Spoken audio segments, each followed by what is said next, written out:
Hello and welcome to Sonic Solutions. I'll show you what's on the shop floor today.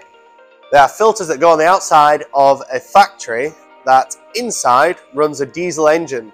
So I assume these are to collect the particulate, the greases, the oils, the kind of fumes that come off the diesel engine. And judging by the look of them, they are covered in everything you would expect to come out of a diesel exhaust. There's dirt, there's grease, there's grime, and I think because the outside of the filters are on the exposed to the atmosphere, there's lots of seeds, plant life, grass, bits and pieces like that. Anyway, our job is to get them clean, whatever way we can. What we do know is they are made of steel, which is quite good for us, which means we can use whichever process we deem fit or necessary to get them clean. They can go through an acid, they can go through an alkaline, they can go in the oven.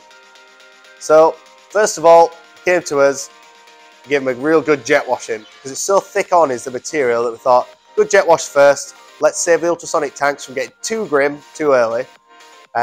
Spent a long time jet washing one piece, and as you can see there's 20 of them to get through.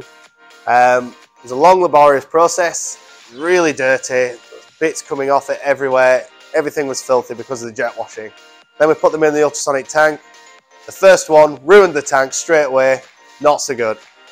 So we said, look, let's try put one in the oven and see what the results are.